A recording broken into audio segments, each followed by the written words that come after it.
Hey, what is up, everyone? It's me again, Gamerlush, with another episode of Final Fantasy Impressions.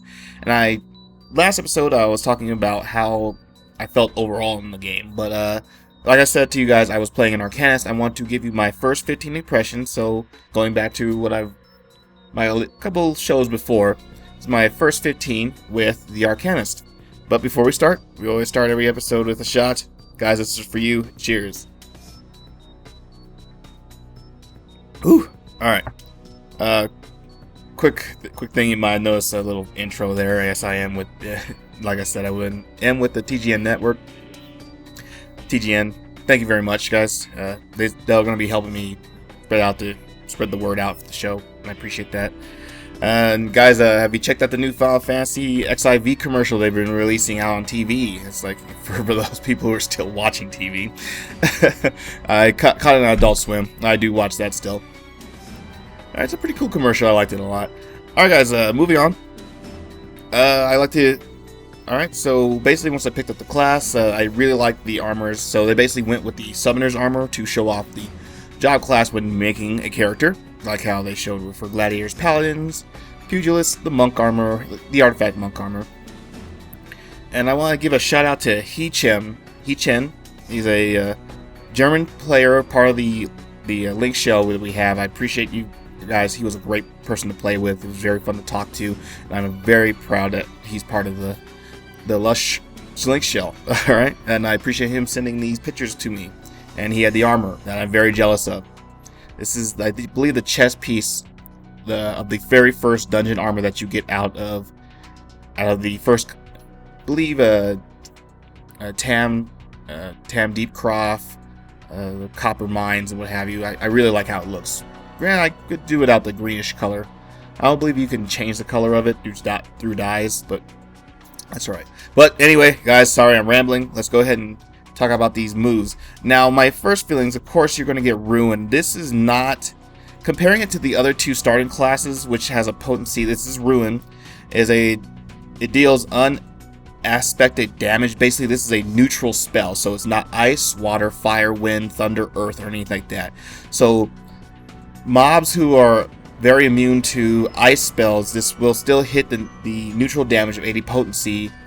But for a Thaumaturge, the ice spell will hit less for. So this is basically talking, you don't have to worry about your spell not hitting as much or efficiently on any type of mob at this point. So it's good to know that. But it doesn't hit for very much. To whereas at least a blizzard or a fire will at least hit for 150. Heck, even stone from a conjurer will still hit around 150 potency. This, on the other hand, only hits for 80. Now, you're probably thinking, that's a really big chunk of damage. That's about 60 potency. Yes, they do take into consideration the fact that you will be having your pet out at most of the time, thus compensating for your damage. This is a class-centric pet. So that's not too much to say about that. So of course you get your first dot at level 2. Now, I wasn't leaving the city around not till level 3 or so after doing every quest. You know the boring fest quests is meet this person, deliver this package for me. And by the time I was pretty much done with all that, I was around level 3. So I had Ruin and Bio. So cool. I had an instant cast dot that dealt, again, unaspected damage, neutral. Over time, it lasted for 18 seconds. Kind of a long time for a fight. And a potency of 40. So every tick of every second, it would hit for 40 potency. Pretty good, damn good. So with the fact that Ruin has a cast time of 2.5, and this is hitting around every second, you're hitting for around, at this point, 110 potency around every 2 seconds or so. Still lower than what a conjurer and somewhat kind of evens out, because a conjurer and the Thaumaturge can hit cast a spell every 2.5 seconds. Not bad. You're still kind of keeping up with them. I can understand. Looking at the comments below in a lot of forums, a lot of people seem that the class is underbalanced or doesn't do a lot of damage. I think this is kind of a assumption, because we still have not seen the class past 20, because that was the level cap. So I think after introduction with a lot of these other skills, I think it'll believe to start to catch up with the Conjurer. Well, I think you'll start to surpass the Conjurer at this point, because the Conjurer will not have too many damaging spells at this point. But Thaumaturge, not so much. So staying in between those two. Alright, moving on. At level 4, so level 3, then level 4, you'll get your first summons. You'll get Carbuncle. Yes, I know these things were everywhere. I think Limsa Lominsa was built by a nuclear test site for nuclear submarines or something. The port town was just a front. They would send the dogs in to carry the isotope. That's why they glow with such an emerald, beautiful green. Anyway, I will talk about the skills of the Carbuncle here after saying the skills of level 15 up to level 15. All right. So yeah, sorry guys, people who just want to say, oh, I just want to grab Arcanist real quick just so I can grab Carbuncle. You do have to level it up to 4. It's not going to take you that long, so no worries there. If you just want to like run through the city and just have it follow you around like a pet or something, around the game already gives you tons of pets already. So Psysic, this is the first. You get this the same time as you do with Carbuncle. So not only do you get a summons, you also get a self heal or you can heal someone else at this time, which is really cool. It makes it more versatile. So you're basically doing direct damage, dots, you have a pet, and you can heal you and others around you. At this point, it started to feel like a pseudo red mage, but not really, because I still didn't have my sword and shield, and I couldn't take a little bit more damage than most of the other mage classes in Final Fantasy XI. But it felt nice, the fact that I was able to have such a variety of spells this early on, only at level 4. I got four really unique spells at this point: direct damage, dot, and pet, and a heal. That's crazy. That's pretty much, I don't think any other class actually compared to that, just having those different types of skills and making you versatile. The only thing at this point, you couldn't throw a buff on a person. So I was really happy to hear that, to get that skill. Granted, getting it around when I got Carbuncle, because I was getting hit for pretty hard before I got Carbuncle, so it was a little bit more useful when I had them, but it was still nice to have it. And you can also use that Psysic on Carbuncle, so if he's taking a little bit too much damage, you can heal him. So he can be somewhat of a pseudo-wudo pet for you, or pseudo-wudo tank for you, so you won't take so much damage, so you can concentrate on casting your spells. Awesome, we're moving on. Now, Ether Flow, this is a cool one. Now, this is kind of a mechanic the Arcanist is used to play off from. So let's say you're running a little low on MP. This restores up to 20% max of your MP. So it's pretty much like, okay, I'm running a little low, let's go hit that instantly. It does only have a minute cooldown, which is cool because it does actually work off a lot of your other skills. Fortunately, a lot of these skills are a lot of skills that you're getting for the Arcanist is very kind of selfish. I believe the Ruin and the Psysic at this point are the only ones that you can share with other classes. But moving on. Alright. So basically, Ether Flow gives you a good chunk of mana. So let's say you're running low. Now you're going to do Energy Drain, or basically Drain, or Esper, or Rasp at this point. It kind of basically does the same thing. It deals basic neutral damage with a potency of 150. Now this is basically catching up to Ice and Stone at this point, but it has a 3-second recast time, but can only be cast if you had cast Ether Flow. So basically you can only really cast the spell every minute or so. But the fact that it hits for 150 potency, plus the damage that you deal with the spell is absorbed as HP plus MP. So you have basically, if you are dropping down really low on MP, you can hit Ether Flow, and then immediately after that you can hit Energy Drain, but it's not on top of basically giving you a big chunk of your mana back, but also heals you for a good, decent amount of damage that it does. So it's really cool, something you can, have to think about and strategize while you are fighting in a battle that is taking longer than you expected. I could see how these guys would probably work better in a longer fight, seeing how they would stack dots and not having to manage those dots, plus the pet attacking them. I can see how over time it can really do a very good job at whittling down a target. Alright, moving on. Alright, Miasma. Now, this is one I've been talking about in my other videos. It's kind of a really crazy dot. And it's basically a simple cast that only has a 2.5 cooldown, 2.5 second cast time. And once it hits, it immediately hits for 20 potency. Additional effects, it's okay. It's a neutral one, unaspected.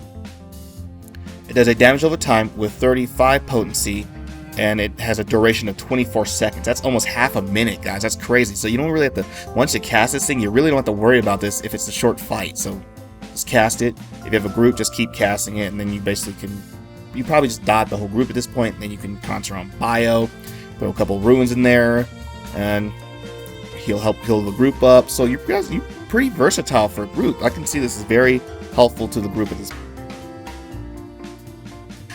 When I got to this point, I was getting a little worried because, yeah, it was taking me a little longer to drop monsters at this time.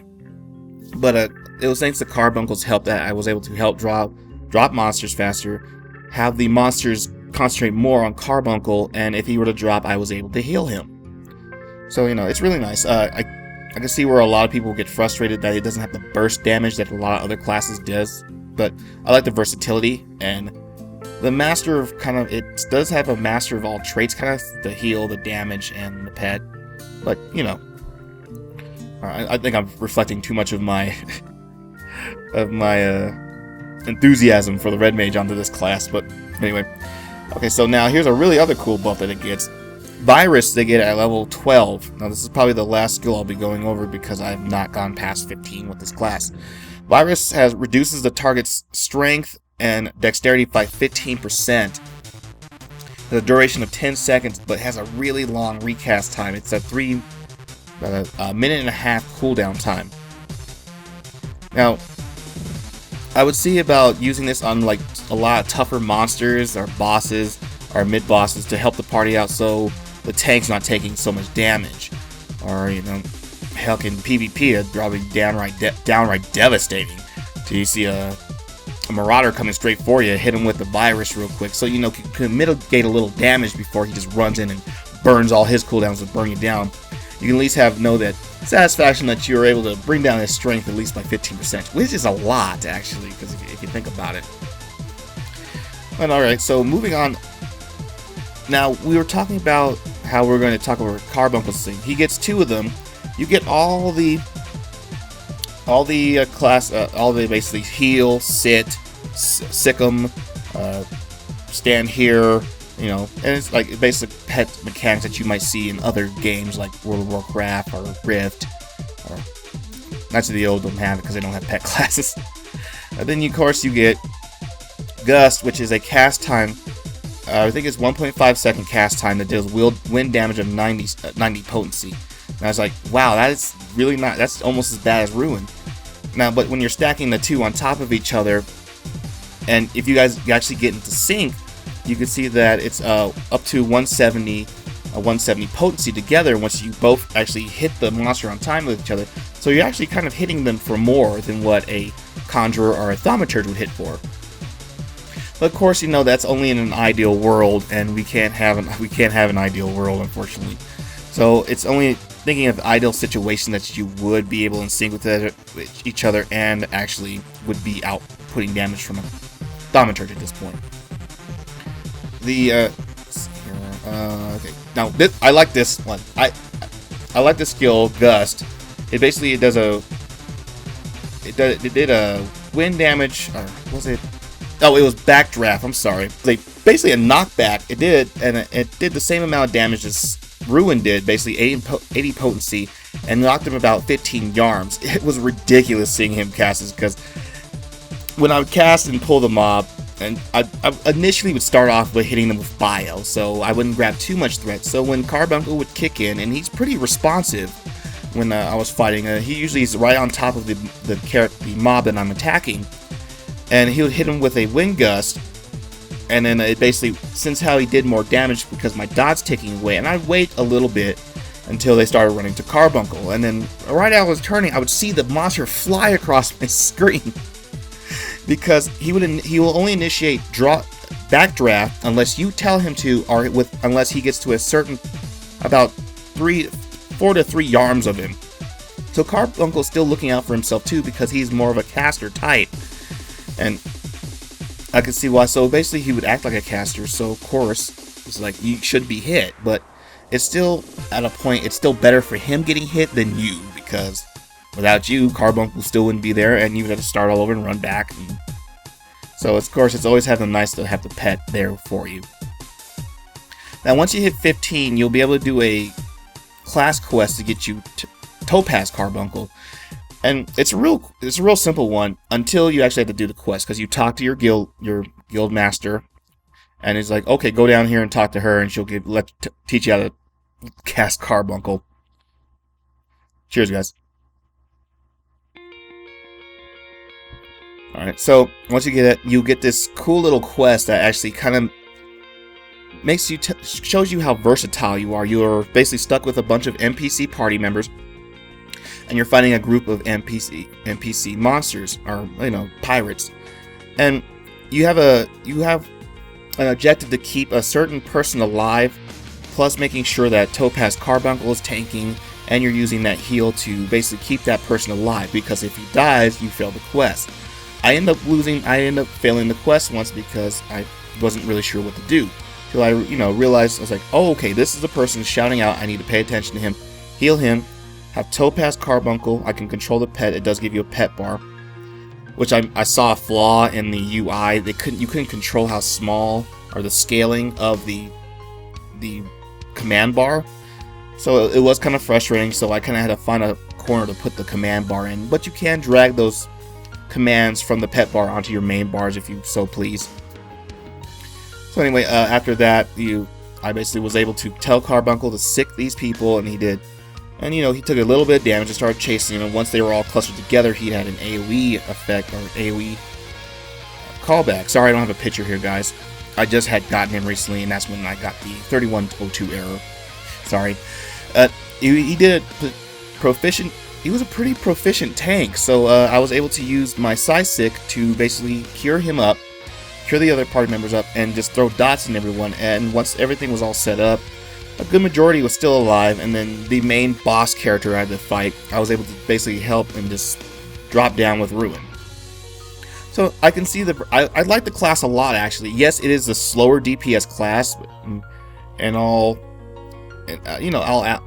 analyzing, looking at it and saying like, yeah, if you're mid-maxing, he's not going to be the best damage dealing, but I have to say at that point he was the most versatile at all, without having to pick up any side skills from any other class, and just the fact that he could do so much, and that quest in itself kind of just made me understand how this class works a little better. So if you guys are trying to get in this class thinking that you're going to do super major DPS with a pet, you're probably going to have to change your perspective of it. Now, this is only the first 15, guys. I don't want to give you my opinions about how past that. This is why this is called my first 15 with. So, with that said, after I was done, I was able to get back online, even though I only had like about 2-3 hours ago. I did run my first dungeon. I was able to get some people, and I wanted to actually try healing with the class, even though the major stat with the Arcanist was intelligence, basically seeing how all of its skills were damage dealing, and you only had that one curing class. I wanted to try it, so I ended up leveling my Conjurer up to level 4, getting Protect, putting it in one of my side skills, and seeing if I could do it. I had really no problem healing at a low level. I'm not saying that later on past 15 or past 20 they're a legitimate healer, but in lower classes I was just fine healing as an Arcanist. I was able to throw dots, and I actually had a little bit more fun because I was able to throw dots, send out my Carbuncle, help out with the tank. If there's a multi-pull, I win it, and I'd ask, do you mind if I side tank this guy, this caster in the back, so they're not casting on us in the back? And the tank was like, okay, yeah, if you think you can handle it, go for it. So I sent out Topaz Carbuncle while the Gladiator went to go rob the majority of people, and he tanked them just fine. So that caster wasn't in the back casting, but he was concentrating more on Topaz Carbuncle, and I was able to concentrate on that, the Topaz Carbuncle, heal my group, and throw dots on them while I can. And I actually had a pretty good time actually as the main healer of the early level parties. Now, that's pretty much my experience with him, and like this, my final synopsis. I really had a lot of fun. I was disappointed. Yes, I was disappointed in the damage, and of course, I was disappointed in the fact that there was more healing options with the class, even though it will spec on later on to be a scholar. And that's I'm pretty sure that's where it's going to get all of its healing mechanics. And for those people who are saying just use cleric stance with your summer and we'll fix the problem with the mind and intelligence thing, summers cannot use cleric stance. So if you had spec'd your Arcanist up with more mind and went scholar, and then decided to want to go summoner, and you say, okay, cool, now I'm a summoner, let me go ahead and jump in cleric stance and switch my stats out. It won't work that way. I didn't want to say anything until I was for sure that, yes, I had concerns, and they weren't valid because there's no proof to it.